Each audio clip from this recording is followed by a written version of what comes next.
قال يا قوم أرأيتم إن كنت على بينة من ربي ورزقني منه رزقا حسنا.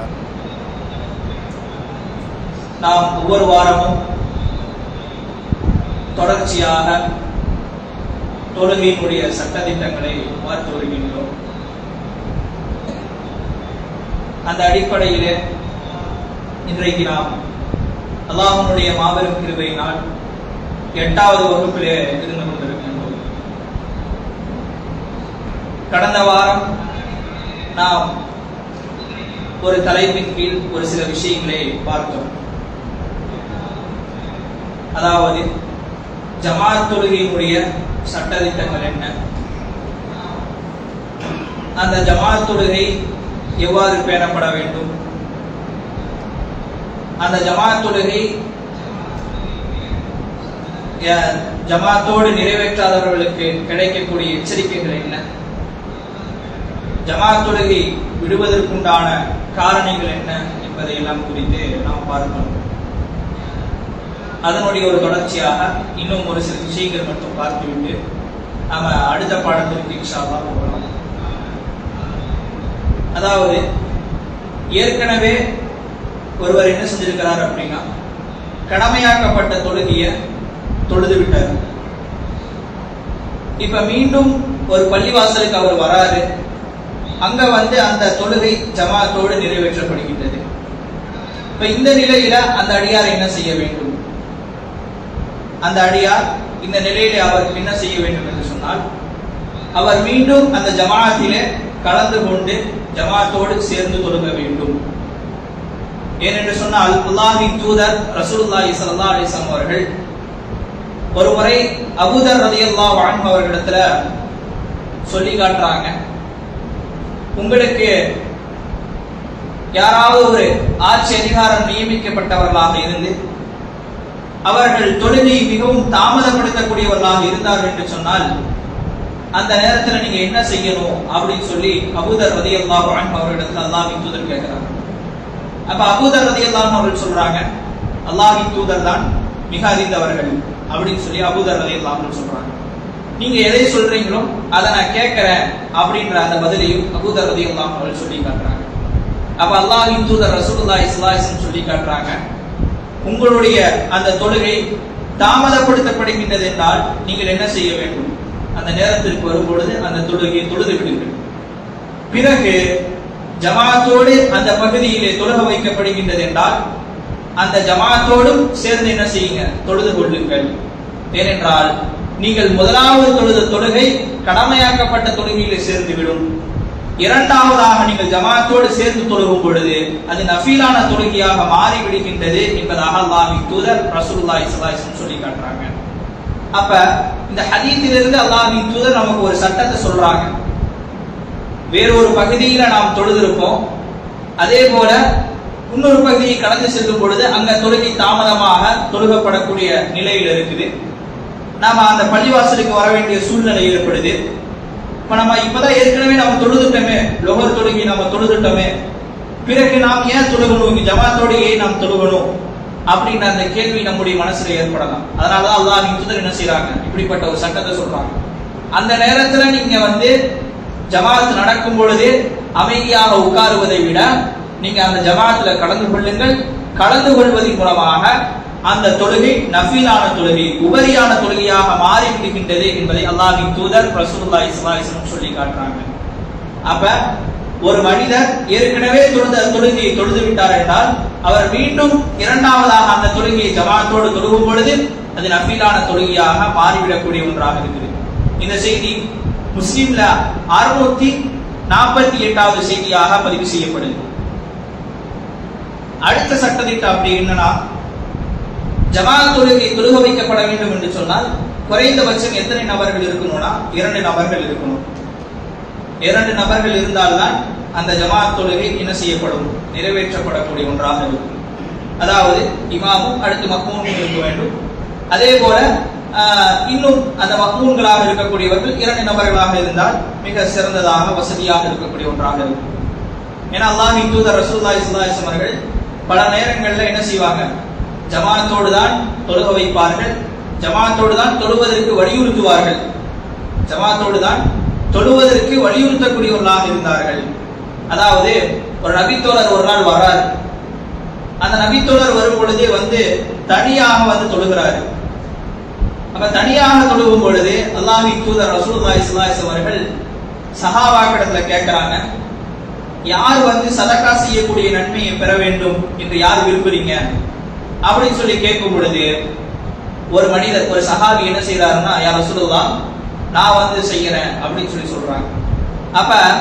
அப்ப ரசூலுல்லாஹி ஸல்லல்லாஹு அலைஹி வஸல்லம் சொல்றாங்க, சதகா செய்யக்கூடிய யார் சதகா செய்வதற்கு விரும்புகின்றார்களோ அவர் என்ன செய்யட்டும், இந்த மனிதரோடு சேர்ந்து தொழுகட்டும், ஜமாத்தோடு சேர்ந்து தொழுகட்டும் என்பதாக அல்லாஹ்வின் தூதர் ரசூலுல்லாஹி ஸல்லல்லாஹு அலைஹி வஸல்லம் சொல்லி காட்டுறாங்க. அப்ப குறைந்தது 2 நபர்கள் இருக்கும் பொழுதுதான் அந்த ஜமாத் தொழுகை என்ன செய்யப்படும், நிறைவேற்றப்படக்கூடிய ஒன்றாக இருக்குது. அதே போல கடைசியாக ஒரே ஒரு சட்டத்திட்டம் என்ன அப்படின்னா, ஒரே பள்ளிவாசல்ல 2 ஜமாத்துகள் நடத்துவது கூடுமா? ஏற்கனவே இமாம் என்ன செய்யறாங்கன்னா, முதலாவது ஜமாத் தொழுக வைக்கிறாங்க, தொழுக வச்சதுக்கு பிறகு மீண்டும் 2வது ஜமாத் தொழுக வைப்பதற்கு கூடுமா? அதுக்கான ஆதாரங்கள் இருக்குதா அப்படின்னு கேட்டா இருக்குது. தொழுக வைக்கலாம், தொழுக 2வது ஜமாத் தொழுக வைக்கலாம். அதாவது அல்லாஹ்வின் தூதர் ரசூலுல்லாஹி ஸல்லல்லாஹு அலைஹி வஸல்லம் சொல்லி காட்டுறாங்க, கடை தெரு பள்ளிகள்லாம் இருக்குது, கடை தெருவுக்கு மத்தியில் இருக்கக்கூடிய அந்த பள்ளிகளோ அல்லது பாதையில இருக்கக்கூடிய பள்ளிகளோ, அதாவது பயணிகளாக இருப்பாங்க, அவங்க தொழுகணும் அப்படின்னு சொல்லி பார்க்கும் பொழுது அந்த பாதைகள்ல அந்த பள்ளிவாசல் இருக்கும். அப்ப அந்த பள்ளிவாசல்ல பயணிகளும் வந்து தொழுவாங்க. இப்படிப்பட்ட ஒரு சூழ்நிலையில ஒரு பள்ளிவாசல் இருக்குது. அப்ப அந்த பள்ளிவாசல்ல இமாம் என்ன செய்யறாருன்னா, முதலாவதாகவே தொழுக வைத்து விடுகின்றார்கள், முதலாவதாகவே ஜமாத் தொழுகை தொழுக வச்சிடறாங்க. அப்ப கடை தெருவில் இருக்கக்கூடிய மக்களால் அந்த ஜமாத் தொழுகை தொழுக நிறைவேற்றப்படும் பொழுது பல நபர்களால் வந்து என்ன செய்ய முடியாது, ஜமாத்தோடு தொழுக முடியாது. ஏன்னா அவர்கள் கடையில வேலை செஞ்சுட்டு இருப்பாங்க. அந்த நேரத்தில் அவங்களுடைய அந்த ஓனர் என்ன செய்ய மாட்டாங்கன்னா, அந்த நேரத்தில் விட மாட்டாங்க. இப்படிப்பட்ட சூழ்நிலையெல்லாம் ஏற்படும். இப்படி எல்லாம் ஏற்படுவதன் காரணமாகத்தான் என்ன செய்யறாங்கன்னா, ஒரு சில சட்டத்திட்டங்களை சொல்றாங்க.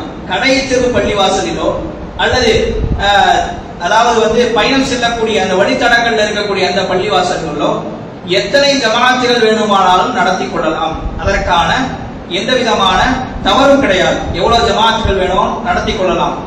ஆனா அதுவே ஒரு பள்ளி முஹல்லாவுல இருக்குது, முஸ்லிம் சமூகம் வாழக்கூடிய ஒரு இடத்துல ஒரு பள்ளிவாசல் இருக்குது, அந்த முஹல்லால இருக்கக்கூடிய அந்த பள்ளிவாசலை எடுத்துக்கொண்டோம் என்று சொன்னால் அதுல 2வது ஜமாத் நடத்துவது என்பது கூடாது. ஏன் அப்படின்னா, பள்ளிவாசல் எதற்காக இருக்குது, பள்ளிவாசல்ல வாங்கு சொல்லப்படுது. அந்த நேரத்துல வந்து கண்டிப்பா முஹல்லாவில் இருக்கக்கூடிய அந்த வாசி, முஹல்லால இருக்கக்கூடிய அந்த மக்கள் என்ன செய்யலாம், அந்த நேரத்துல வந்து தொழுகலாம், அந்த நேரத்துல ஜமாத்தோடு வந்து தொழுது கொள்ளலாம். ஆனால் அந்த நேரத்தை விட்டு தாமதமாகிவிட்டு பிறகு வந்து 2வது ஜமாத் போடுவது என்பது தடை செய்யப்பட்ட ஒன்றாக இருக்குது அப்படின்னு சொல்லி என்ன செய்யறாங்கன்னா இமாம்கள் சொல்றாங்க. ஏன்னா ரசூலுல்லாஹி ஸல்லல்லாஹு அலைஹி வஸல்லம் அந்த வரலாறுகள்ல பார்க்கும் பொழுது ரசூல் ஸல்லல்லாஹு அலைஹி வஸல்லம் அவர்கள் மதீனாவில் இருக்கும் பொழுது 2வது ஜமாத் வந்து தொழுதாங்க, 2வது ஜமாத் வந்து தொழுதாங்க அப்படின்ற எந்த செய்தியும் நம்மால எங்கேயும் பார்க்க முடியாது. அதே போல ரசூல் ஸல்லல்லாஹு அலைஹி வஸல்லம் அவர்கள் பயணங்களை மேற்கொள்ளும் பொழுது சஹாபாக்களோடு என்ன செய்வாங்க, சில தொழுகையில தாமதம் ஏற்பட்டாலும் ஜமாத்தோடு தொழுவாங்க. ஆனா சஹாபாக்களாக இருந்தாலும் சரி அல்லது அல்லாஹ்வின் தூதராக இருந்தாலும் சரி 2வது ஜமாத் இன்றைக்கு வந்து தொழுக வைத்தார்கள். முதலாவதாக இமாம் தொழுக வைத்து விட்டார், அதற்கு பிறகு 2வதாக ஒரு ஜமாத் ஏற்படுத்தப்பட்டு தொழுக வைக்கப்பட்டது அப்படின்றதுக்கான எந்த விதமான ஆதாரம் கிடையாது. நம்ம பயணிகளாக இருக்கிறோம் அல்லது நமக்கு வேற ஏதாவது வேலைகள் இருக்கக்கூடிய அந்த சூழ்நிலைகள்ல நம்ம என்ன செஞ்சுக்கலாம், 2வது ஜமாத் தொழுதுக்கலாம். மற்ற எந்த காரணமும் இல்லாமல், நமக்கு எந்த காரணமும் இல்லை அப்படி இருக்கும் பொழுது முஹல்லாவில் இருக்கக்கூடிய பள்ளிவாசலாக இருக்கக்கூடிய அந்த இடத்துல வந்து கண்டிப்பாக முதல் ஜமாத்தில் தான் வந்து கலந்து கொள்ள வேண்டும், முதல் ஜமாத்தில் தான் வந்து தொழுக வேண்டும் என்பதை தொழுகைக்குண்டான சட்டத்திட்டங்களாக இமாம்கள் வரையறுத்து சொல்லி காட்டுகின்றார்கள். அப்ப இதுதான் போன வாரம் நம்ம பார்க்க வேண்டிய ஒரு சில செய்திகளாக இருந்தது. அது நேரம் அதிகமானதுனால இந்த செய்திகளை வந்து நான் குறிப்பிடல. அதே போல இன்றைக்கு நாம் பார்க்க இருக்கக்கூடிய மிக முக்கியமானது ஜமாத் தொழுகைக்கு மிக மிக அவசியமானது எது. இப்போ ஜமாத் தொழுகை நடைபெற வேண்டும் என்று சொன்னால் அதற்கு மிக மிக அவசியமானது என்னது? அந்த ஜமாஅத் தொழுகை நடத்துவதற்குண்டான ஒரு இமாம் என்பவர் தேவை. அப்ப அந்த இமாமை குறித்தான ஒரு சில சட்டதிட்டங்களை தான் இன்றைக்கு உண்டான வகுப்புல நாம் பார்க்க இருக்கிறோம். இந்த இமாமை பொறுத்த வரைக்கும் அல்லாஹ்வின் தூதர் ரசூலுல்லாஹி ஸல்லல்லாஹு அலைஹி வஸல்லம் அவர்கள் செய்த மிக முக்கியமான பணிகளில் ஒன்றாக இருக்குது. இந்த இமாமத்தை பொறுத்த வரைக்கும் சாதாரண பணி கிடையாது. எல்லா மக்களையும் வழி நடத்தக்கூடிய மிக முக்கியமான பணி. அப்ப அந்த பணியை செய்யும் பொழுது சாதாரணமாக எல்லா மக்களும் அந்த இமாமத்தின் அந்த பணியை செய்ய முடியாது. அதற்கான ஒரு சில தகுதிகளையும் மார்க்கம் சொல்லித் தருகின்றது. அதற்கான ஒரு சில வரம்புகளையும் மார்க்கம் சொல்லித் தருகின்றது. யாரெல்லாம் இமாமாக நின்று தொழுக வைக்கலாம், யாரெல்லாம் இமாமாக நின்று தொழுக வைப்பதற்கு தடை செய்யப்பட்டவர்கள், யாரெல்லாம் வெறுக்கப்பட்டவர்கள், இவர்களுக்கு பின்னால் தொழுகக்கூடாது என்பதையெல்லாம் மார்க்கம் ஒரு சில சட்டதிட்டங்களை வைத்து நமக்கு சொல்லி காட்டுகின்றது.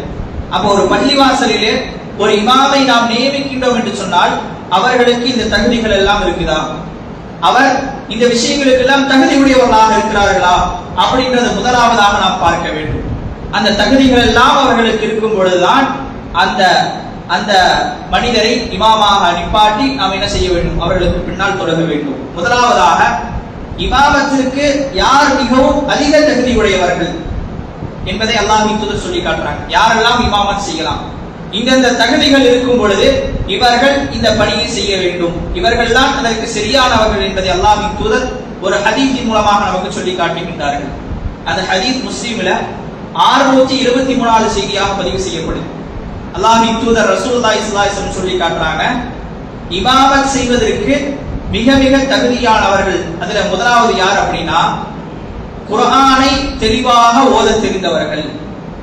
குர்ஆனை தெளிவாக ஓத தெரிந்தவர்கள். அடுத்ததாக குர்ஆனை தெளிவாக ஓத தெரிந்த நபர்கள் பல நபர்கள் இருக்கிறாங்க. இப்ப என்ன செய்யறது? அந்த தகுதி பல நபர்கள்ட்ட இருக்குது. இப்ப நம்ம யாரை முன்னாடி முன்னிறுத்துவது அப்படின்ற ஒரு கேள்வி வரும். அதற்காக இரண்டாவது வழிமுறை அல்லாஹ்வின் தூதர் சொல்றாங்க, சுன்னாவை அதிகமாக அறிந்தவர்கள், அதாவது ஹதீஸ்கள் அதிகமாக அறிந்தவர்கள் என்ன செய்ய வேண்டும்? தொழுக வைக்க வேண்டும். மூன்றாவதாக அல்லாஹ்வின் தூதர் சொல்றாங்க, இந்த இரண்டு பண்புகளும் இருக்கக்கூடிய மக்கள் அதிகமாக இருக்கிறாங்க. இப்ப மூன்றாவதாக நாம் என்ன செய்யணும் அப்படின்னா, யார் ஹிஜ்ரத் முதலாவதாக செஞ்சிருக்கிறார்களோ அவர்களை முன்னிலைப்படுத்த வேண்டும். அவர்களை முன்னிலைப்படுத்தி தொழுக வைக்க சொல்ல வேண்டும். நான்காவதாக அப்ப ஹிஜ்ரத் செய்வதிலும் அவர்கள் சமமாக இருக்கிறாங்க, ஹிஜ்ரத் செஞ்சதிலும் சமமாகத்தான் இருக்கிறாங்க. இப்ப என்ன செய்யறது அப்படின்னு அல்லாஹ்வின் தூதர் சொல்லி காட்டுறாங்க, யார் இஸ்லாமிய மார்க்கத்தை முதலாவதாக ஏற்றுக்கொண்டார்களோ அவர்களை நாம் என்ன செய்ய வேண்டும்? இமாமத்திற்காக முன்னிலைப்படுத்த வேண்டும்.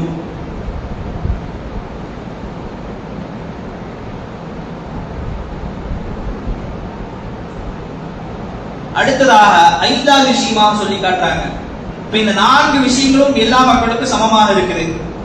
இப்ப என்ன செய்யறது அப்படின்னா, ஐந்தாவதாக அல்லாஹ்வின் தூதர் சொல்லி காட்டும் பொழுது, வயதில் யார் அதிகமாக மூத்தவர்களாக இருக்கிறாங்களோ அவர்களை முன்னிலைப்படுத்த வேண்டும் என்பதாக இந்த 5 விஷயங்களை அல்லாஹ்வின் தூதர் சொல்லி காட்டுறாங்க.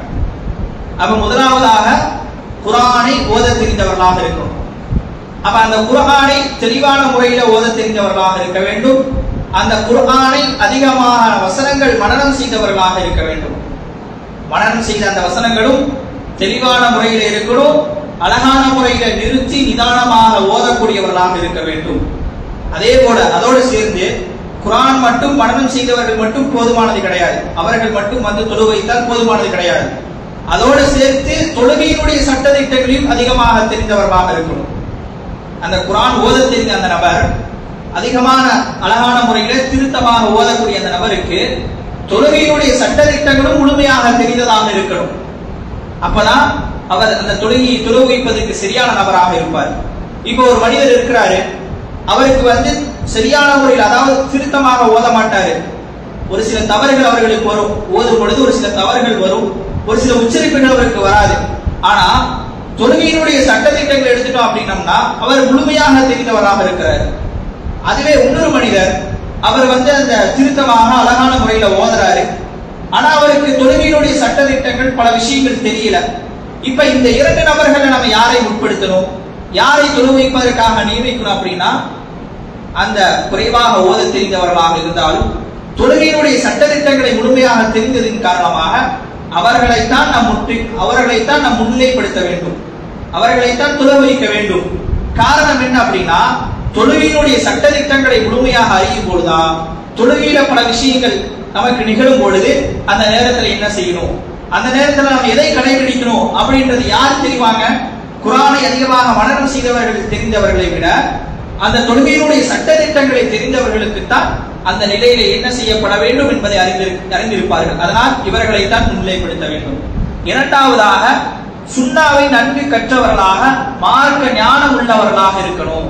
அல்லாஹ்வின் தூதர் ரசூலுல்லாஹி ஸல்லல்லாஹு அலைஹி வஸல்லம் சொல்லி காட்டும் பொழுது ஃபைன் கானூ ஃபில் கிராஅத்தி சவாஅன், அதாவது குர்ஆனை மனனம் செய்வதிலும் அழகாக ஓதுவதிலும் அவர்கள் சரிசமமாக இருக்கிறாங்க அப்படின்னா ஃபஅலமஹும் பிஸ்ஸுன்னா, அவர்களில் யார் அதிகமாக ஹதீஸ்களை மனனம் செய்திருக்கின்றார், ஹதீஸ்களை குறித்து அதிகமாக யார் தெரிந்திருக்கிறார், அதுல சொல்லப்பட்டிருக்கக்கூடிய விஷயங்கள் யார் அதிகமாக அறிந்திருக்கிறார் என்பதை பார்த்து அவர்களை நாம் என்ன செய்ய வேண்டும், முன்னிலைப்படுத்த வேண்டும். அடுத்ததாக மூன்றாவதாக சொல்லி காட்டுறாங்க, அந்த சுன்னாவை தெரிந்ததிலும் அவர்கள் சமமாக இருக்கிறார் அப்படின்னா ஹிஜ்ரத் செய்தவர்கள் யார் முதன்மையானவர்கள் அப்படின்னு பார்க்கணும். ஹிஜ்ரத் பல மக்கள் செஞ்சிருப்பாங்க, அப்படி பல மக்கள் செய்யும் பொழுது அதுல யார் முதலாவதாக செஞ்சிருக்கணும்? ஹிஜ்ரத்னா என்ன? அதாவது ஒரு குஃப்ருடைய நாட்டிலிருந்து அங்க நம்ம வாழவே முடியாது அப்படின்ற ஒரு சூழ்நிலை ஏற்படும் பொழுது நாம் ஒரு முஸ்லீம் நாட்டிற்கு என்ன செய்கின்றோம், குடிபெயர்ந்து போவதுதான் ஹிஜ்ரத்தாக இருக்கு. ரசூலுல்லாஹி ஸல்லல்லாஹு அலைஹி வஸல்லம் காலத்துல எத்தனை ஹிஜ்ரத் செஞ்சிருக்காங்க? 2 ஹிஜ்ரத். முதலாவது ஹிஜ்ரத்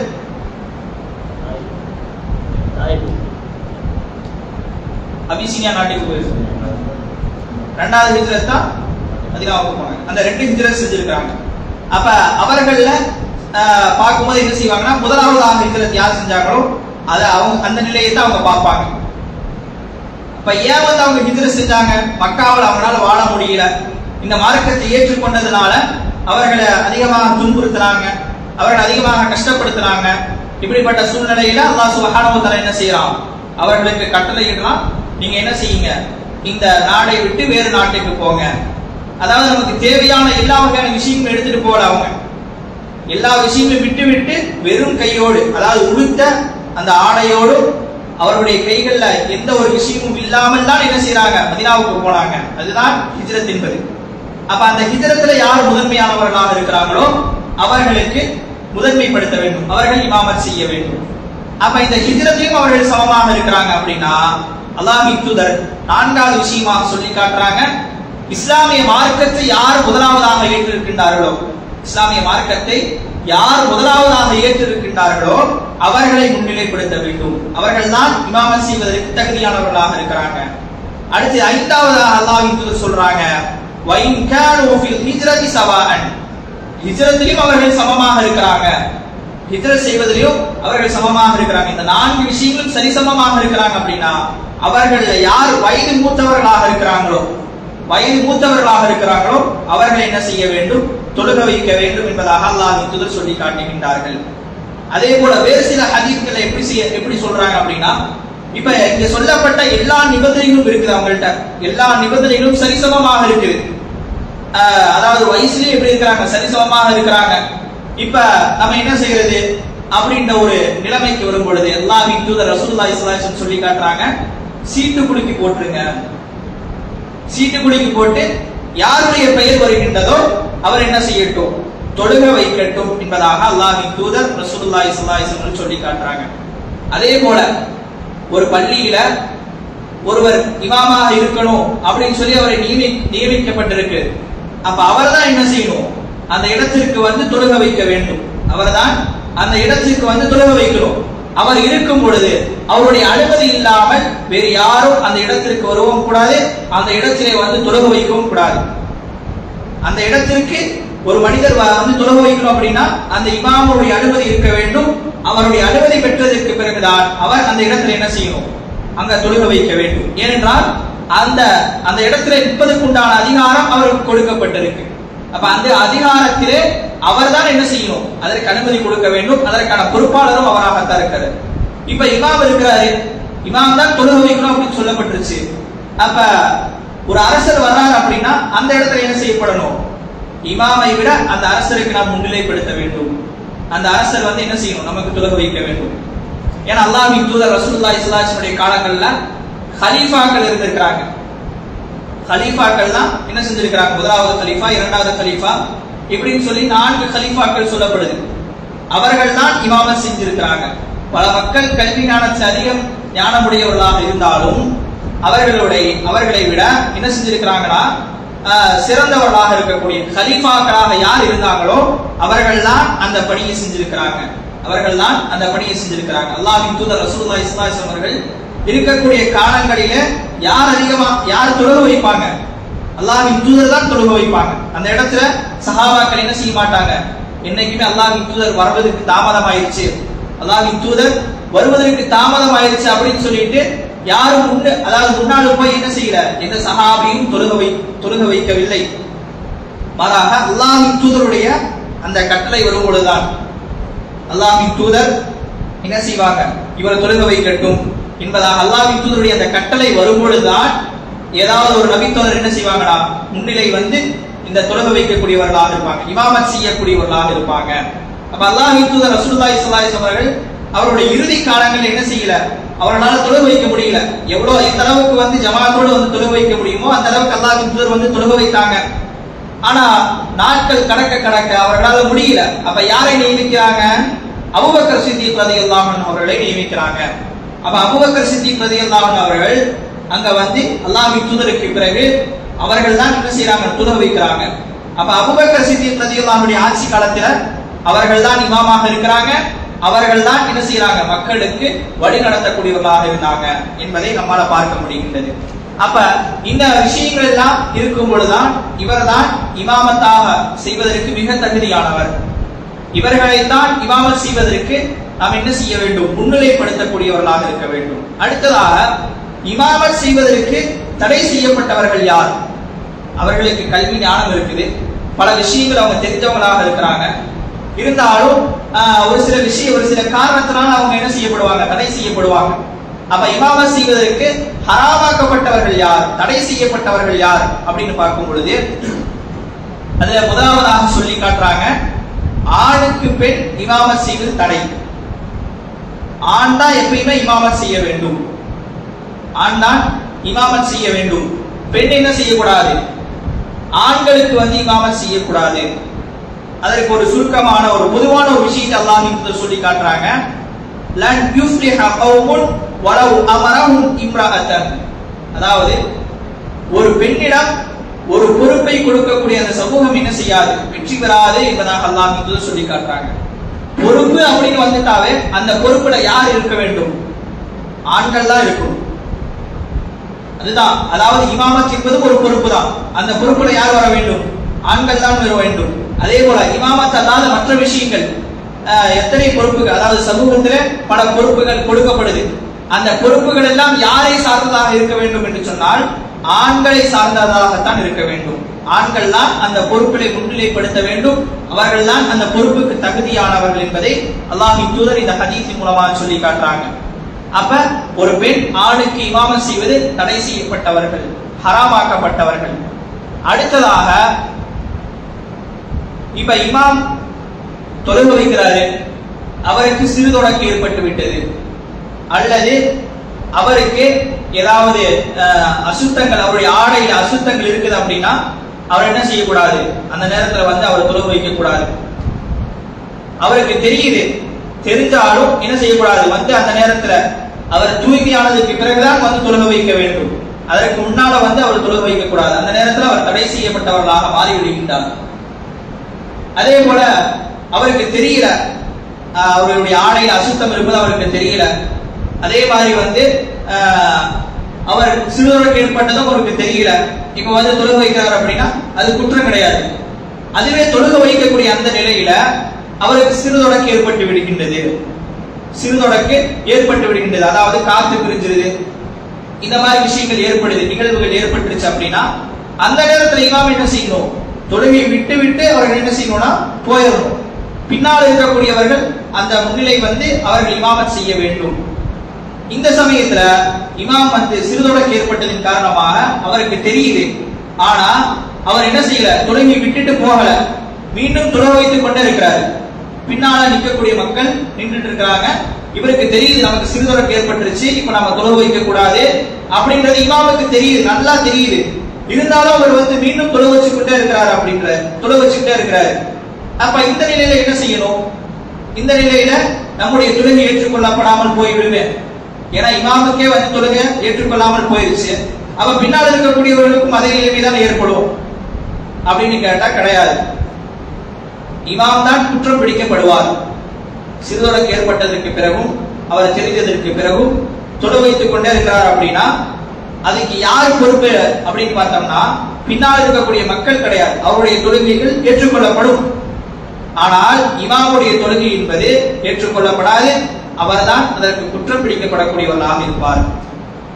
அடுத்து மூணாவதாக இமாமத் செய்வதற்கு தடை செய்யப்பட்டவர்கள் யார் அப்படின்னா குர்ஆனே ஓத தெரியாதவர்கள் தொழுக வைப்பதற்கு தடை செய்யப்பட்டவர்களாக இருக்கிறாங்க.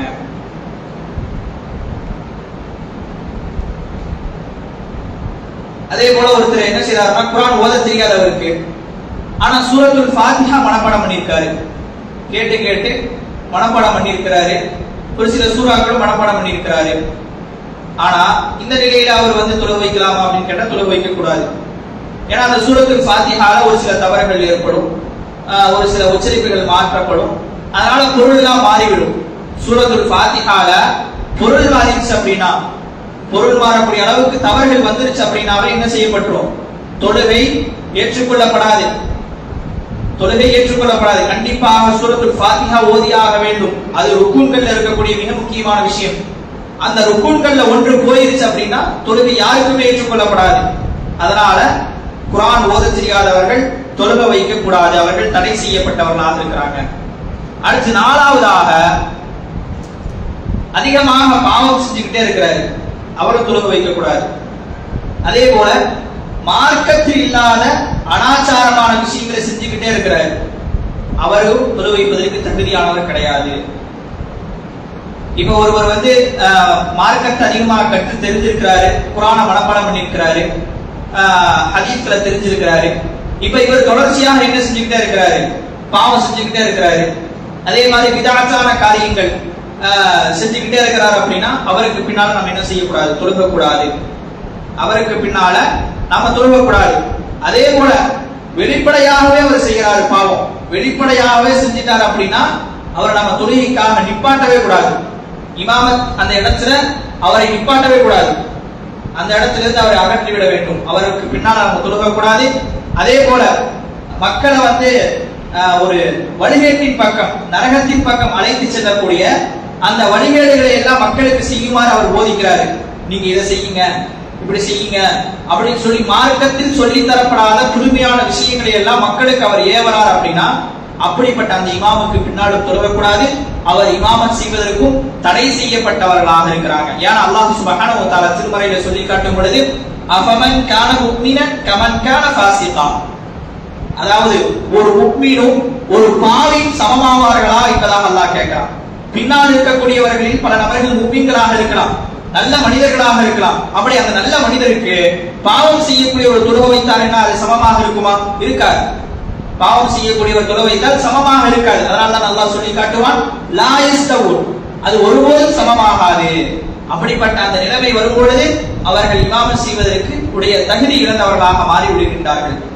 அஞ்சாவது ருக்கு செய்வதற்கும் சுஜூத் செய்வதற்கும் நிற்பதற்கும் உட்காருவதற்கும் ஒரு நாள் சக்தி புரிய முடியல, ஒருவரால் சக்தி பெற முடியல.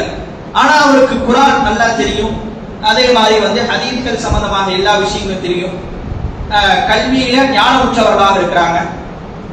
இப்படிப்பட்ட இவர் அவர்களால் ருக்கு செய்ய முடியாம போயிருது, ருக்கு செய்ய முடியாது, சஜ்தா செய்ய முடியாது. இப்படிப்பட்ட அந்த சூழ்நிலையில பின்னால் இருக்கக்கூடிய மக்களும் ஆரோக்கியமானவர்களாக இருக்கிறாங்க, அவங்களால ருக்கு செய்ய முடியும், சஜ்தா செய்ய முடியும். இப்படிப்பட்ட அந்த மக்களுக்கு அவர் என்ன செய்யக்கூடாது? இமாமத் செய்யக்கூடாது. ஆரோக்கியம் இல்லாத அந்த நிலையில அந்த மனிதர் இமாமத் செய்யக்கூடாது என்பதை சொல்லி காட்டுறாங்க. இப்ப இந்த 5 விஷயங்களுக்குள் யாரெல்லாம் உள்ளடக்கி இருக்கிறார்களோ அவர்கள் எல்லாம் இமாமத் செய்வதற்கு மிகவும் அதாவது தடை செய்யப்பட்டவர்களாக இருக்கிறாங்க. அவர்களுக்கான அந்த தகுதி என்பது கிடையாது. அந்த தகுதியை அவர்கள் இமாமத் செய்யக்கூடிய அந்த தகுதி இழந்தவர்களாக மாறிவிடுகின்றார்கள். அப்ப இந்த 5 விஷயங்களும் யாரிடத்தில் இருக்குதோ அவர்கள் இமாமத் செய்யவும் கூடாது. அதே போல அந்த 5 விஷயங்கள் யாரிடத்திலிருந்து அவங்க தொழுக வைக்கிறாங்களோ அவங்களுக்கு பின்னால் இருந்து நம்ம தொழுகவும் கூடாது. சரிங்களா? அடுத்ததாக 3வதாக இமாமத் செய்வதற்கு வெறுக்கப்பட்ட நபர்கள் அவங்கெல்லாம் யாரு அப்படின்னு சொல்லி தனியாக பட்டியல் போட்டு சொல்றாங்க. இவர்கள்லாம் வெறுக்கப்பட்டவங்க. இவங்க முழுமையா தடை செய்யப்படாவிட்டாலும் இவர்கள் வெறுக்கப்பட்ட அந்த லிஸ்ட்ல என்ன செய்யறாங்கன்னா இவர்களை எல்லாம் கொண்டு வர்றாங்க. அதுல முதலாவதாக அவங்க சொல்லும் பொழுது இதற்கு முன்னால தடை செய்யப்பட்டதுல நம்ம பார்த்தது சூரத்துல் ஃபாத்திஹா தப்பு தப்பா ஓதுறாங்க அப்படின்னா அவங்க தொழுக வைக்கவே கூடாது அப்படின்னு சொல்லி. அடுத்து 2வதாக இந்த வெறுக்கப்பட்ட செயல்கள் அவங்க சொல்லும் பொழுது மற்ற துணை சூறாக்களும் ஓதும் பொழுது அவங்க ஏதாவது ஒரு சில பிழைகள் செஞ்சுக்கிட்டே இருக்காங்க, தொடர்ச்சியா செஞ்சுக்கிட்டே இருக்கிறாங்க. துணை சூறா ஓடும் போது தப்பா ஓதிக்கிட்டே இருக்கிறாங்க. அதே மாதிரி உச்சரிப்புகளை மாத்தி மாத்தி ஓதுறாங்க. அப்படின்ற அந்த நிலை நமக்கு தெரியும் பொழுது அவர்கள் அந்த இடத்திற்கு தகுதியானவர்கள் கிடையாது. அவர்கள் வெறுக்கப்பட்ட நபர்களாக மாறிவிடுகின்றார்கள்.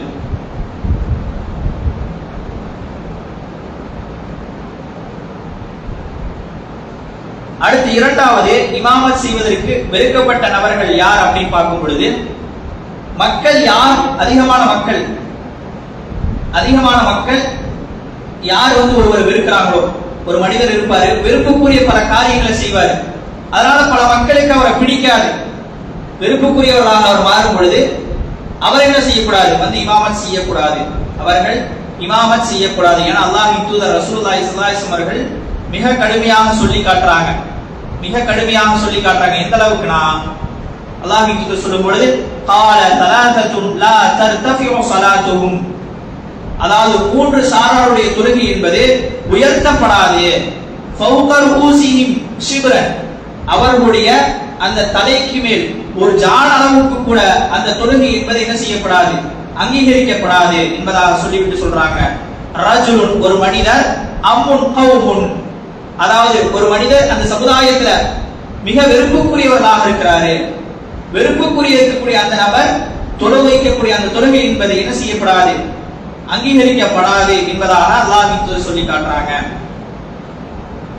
அந்த 3 நபர்கள்ல இந்த ஒரு நபரை குறிப்பிடுகின்றார்கள். இந்த ஹதீஸ் இப்னு மாஜால 961வது செய்தியாக பதிவு செய்யப்படுது.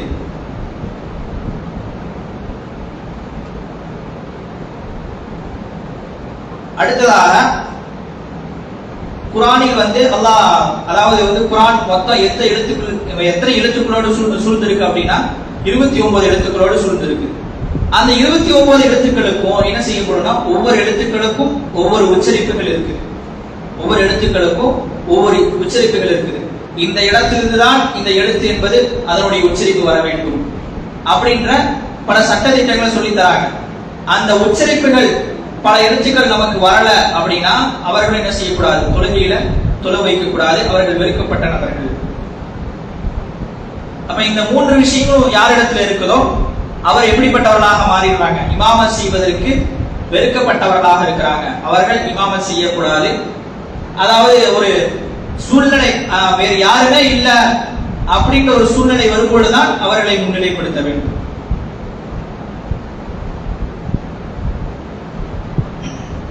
அடுத்ததாக அல்லாஹ்வின் தூதர் ரசூலுல்லாஹி ஸல்லல்லாஹு அலைஹி வஸல்லம் அடுத்த சட்டதிட்டமாக அவங்க சொல்லக்கூடிய விஷயங்கள் என்ன அப்படின்னா, இமாம் எந்த இடத்துல நிக்கணும், இமாம் எந்த இடத்துல நிக்கணும், பின்னால் நிற்கக்கூடியவர்கள் எந்த இடத்துல நிக்கணும் அப்படின்றத சொல்றாங்க. அதாவது சுருக்கமானதான், பல சட்டங்களாக விரிவாக இதை சொல்லியிருக்கிறாங்க. இருந்தாலும் சுருக்கமான முறையில என்ன அப்படின்னா, இமாம் இருக்கிறாரு, கூட ஒருத்தர் நிற்கிறாரு, கூட ஒரே ஒருத்தர் தான் இருக்கிறாரு அப்படின்னா அவங்க என்ன செய்யணும், இமாமுடைய எந்த பக்கத்துல நிக்கணும், வலது பக்கத்துல தான் நிக்கணும். சரிங்களா? அதே மாதிரி இப்ப 2 நபர்கள் இருக்கிறாங்க அப்படின்னா இமாமுக்கு பின்னாலதான் அவங்க நிக்கணும். இதுதான் சட்டம். அடுத்ததாக மக்கள் நிறைய இருக்காங்க, நிறைய பேர் இருக்காங்க அப்படின்னா இமாமுக்கு பக்கத்துல என்ன செஞ்சுக்கலாம், மக்கள் வந்து நின்றுக்கலாம். இதுதான் ஒரு நிலைப்பாடாக இருக்கு. அதே மாதிரி இப்ப வந்து 2 நபர் தான் இருக்கிறாங்க. ஒருத்தர் இமாமாக இருக்கிறாரு, இன்னொருத்தர் வந்து தொழக்கூடிய மக்மூன்களாக இருக்காங்க. இப்ப 3வது நபர் வராரு. அப்ப அந்த 3வது நபர் வரும் பொழுது இப்ப என்ன செய்யணும்னா, இமாமுக்கு வந்து முன்னால் போவதற்கு உண்டான இடம் இருக்கு அப்படின்னா இமாம் என்ன செஞ்சுக்கலாம், முன்னால் போய்க்கலாம். அந்த 2 நபர்களும் சேர்ந்து தொழுதுக்கலாம். இப்ப இமாம்னால முன்னால் போக முடியாது, அப்படின்ற ஒரு சூழ்நிலை வரும் பொழுது கூட நிற்கிறவர் என்ன செய்யணும்னா, இவர் பின்னால போயிடும். அதாவது அந்த 3வது வரக்கூடிய அந்த நபர் அந்த 2வது நபர் கிட்ட பக்கத்துல வந்து நின்ற உடனே அவர் என்ன செஞ்சுக்கணும், புரிஞ்சுக்கணும். இப்ப நம்ம கூட இன்னொரு நபர் வந்திருக்கிறாரு அப்படின்னு தெரிஞ்சு அந்த 2 நபர்களும் அப்படியே சேர்ந்து பின்னால போடும். இல்லாட்டி இமாம் என்ன செய்யணும், அந்த நபர்களை பின்னால தள்ளி விடணும். சரிங்களா? இதுதான் சட்டம். நம்ம இழுத்துட்டு வர்றாங்க அப்படின்ற அந்த நிலை வந்து ஆதாரங்கள் கிடையாது. இழுத்துட்டு வர்றது ஆதாரங்கள் கிடையாது. அடுத்து வந்து வேறு சில ஆதாரங்கள் இருக்கு. ஏதாவது வந்து நம்ம செய்கையோடு இந்த மாதிரி நம்ம வந்திருக்கிறதுக்கு உண்டான ஏதோ ஒரு அறிவிப்பு மாதிரி ஏதாவது நம்ம செய்யலாம். அப்படி செஞ்சாலும் அவங்க பின்னால் வரக்கூடியவர்களாக இருப்பாங்க அப்படின்ற செய்திகள் தான் இருக்குது. அது இல்லாம நம்ம வந்து 2வது நபர் இருக்கிறார் அப்படின்னா அவரை இழுத்துட்டு வர்றது அப்படின்றது வந்து அதற்கான ஆதாரங்கள் இல்லை அப்படின்ற மாதிரி குறிப்பிடுறாங்க. சரி, இப்படிதான் நம்ம இந்த இமாமுக்கு பக்கத்தில் இருக்கக்கூடியவங்களும் கடைபிடிக்க வேண்டிய மிக முக்கியமான சட்டதிட்டங்களாக இருக்கு.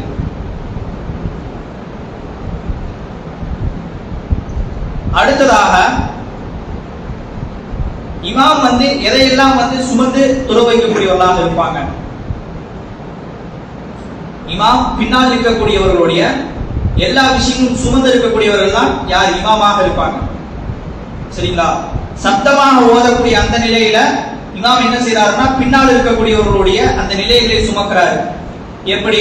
அவர் மட்டும் சப்தமாக ஓதினால் போதும், பின்னால் இருக்கக்கூடியவர்கள் சப்தமாக ஓத தேவையில்லை. ஏன்னா அவர்களுக்கு பதிலாக இமாமை என்ன செஞ்சிடறாங்க, ஓதிடுறாங்க. அதனால பின்னால் இருக்கக்கூடியவர்கள் சப்தமாக ஓத தேவையில்லை. சப்தமல்லாத நேரங்கள்ல, அதாவது ஒவ்வொரு அசருடைய அந்த நிலைகள் வரும் பொழுது கண்டிப்பாக பின்னால் இருக்கக்கூடியவர்கள் என்ன செய்யணும், கண்டிப்பாக தொழுதே ஆக வேண்டும். அவர்கள் அதாவது ஓதணும். அல்ஹம் சூராவாக இருந்தாலும் சரி, துணை சூறாக்களாக இருந்தாலும் சரி, அவர்கள் அதை ஓதணும். ஏன்னா அல்லாஹ்வின் தூதர் ரசூலுல்லாஹி ஸல்லல்லாஹு அலைஹி வஸல்லம் சொல்லி காட்டும் பொழுது இன்னமா ஜுஇலல் இமாமு, நீங்கள் இமாம் ஜமாத்தோடு நீங்கள் பெற்றுக்கொண்டீர்கள் சொன்னால் யுதம்மிமு பிஹி ஃபைதா கப்பர ஃபகப்பிரு, அவர் தக்பீர் சொன்னாருன்னா நீங்களும் தக்பீர் சொல்லுங்க. சத்தமா சொல்லக்கூடாது, மௌனமா, அதாவது உங்களுக்கு கேட்கக்கூடிய அளவுக்கு சொல்லணும். அதே போல வைதா கரஅ ஃபஅன்சிது, அவர்கள் ஓத ஆரம்பித்தால் சப்தமாக இமாம் ஓதுறாங்க அப்படின்னா நீங்கள் எப்படி இருக்க வேண்டும், அமைதியாக இருக்க வேண்டும் என்பதாக அல்லாஹ்வின் தூதர் ரசூலுல்லாஹி ஸல்லல்லாஹு அலைஹி வஸல்லம் சொல்லி காட்டுறாங்க. அடுத்ததாக மிக முக்கியமான சட்டம், ஒரே ஒரு சட்டம், இமாமை எப்பொழுதும் முந்தக்கூடாது. இப்ப இமாம் தக்பீர் கற்றக்கு முன்னாடியே பின்னால் இருக்கக்கூடியவர் என்ன செஞ்சிடறாரு, அல்லாஹ் அக்பர் அப்படின்னு சொல்லி தக்பீர் கட்டிட்டார் அப்படின்னா அவருடைய தொழுகை ஏற்றுக்கொள்ளப்படாது. அதே போல இமாம் சலாம் கொடுப்பதற்கு முன்னாலே பின்னால் இருக்கக்கூடியவர் சலாம் கொடுத்துட்டார் அப்படின்னா அவருடைய தொழுகை ஏற்றுக்கொள்ளப்படாது. அதே மாதிரி அதுல நம்ம கடைபிடிக்க வேண்டிய விஷயங்கள் என்ன அப்படின்னா, இமாம் சலாம் கொடுத்துட்டாங்க, முதலாவது சலாம் கொடுத்து 2வது சலாம் கொடுக்கறாங்கன்னா அப்பதான் நம்ம என்ன செய்யணும், பின்னால் இருக்கக்கூடியவர்கள் முதல் சலாம் கொடுக்க வேண்டும்.